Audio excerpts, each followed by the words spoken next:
In 1947, a bored teenage shepherd threw a rock into a desert cave. What he heard changed history.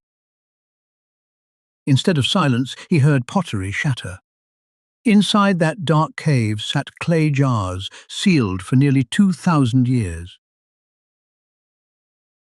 His name was Muhammad, a Bedouin teenager nicknamed the Wolf, wandering the dry cliffs above the Dead Sea. Inside the jars lay ancient leather scrolls, covered in faded ink. He had no idea what he held. The scrolls passed to a cobbler in Bethlehem, who dealt in antiquities on the side. Locals called him Kando. A church leader named Mar Samuel bought 4 of the scrolls for less than $100. He suspected they were old. Nobody guessed they were the oldest biblical manuscripts anyone had ever seen. Meanwhile, a professor in Jerusalem quietly bought the other 3 scrolls as the region slid toward war. When scholars finally examined the scrolls, they were stunned. These texts were copied before the time of Jesus. The writing dated back more than 2,000 years, centuries before the oldest Bibles anyone had ever known. One scroll held the complete book of Isaiah, roughly 1,000 years older than any Hebrew Bible manuscript before it. But Mar Samuel had a problem. He had carried his scrolls to America, and nobody would buy them. So on June 1st, 1954, he did something unthinkable. He put them in a newspaper. The Wall Street Journal ran a tiny classified ad.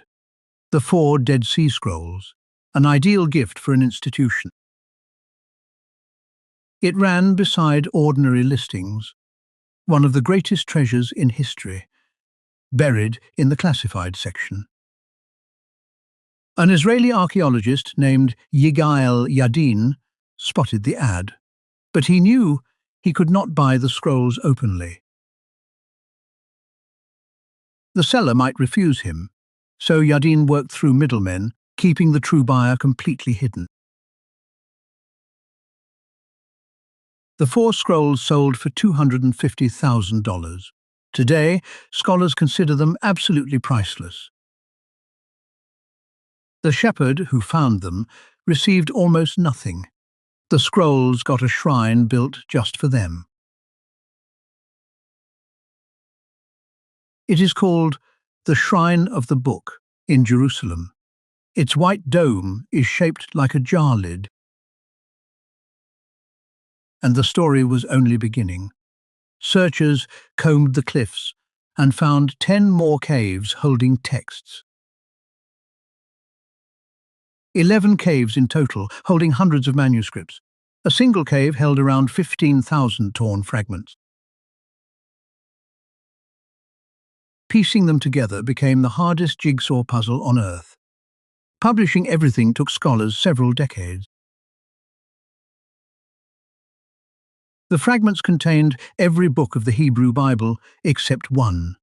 The Book of Esther was missing. Nobody knows why. Some think it is pure chance. Others note that Esther never mentions God by name. There were also hymns, calendars, and community rules nobody had ever seen, an entire lost library. Then, in 1952, searchers pulled 2 rolls of beaten copper out of cave number 3.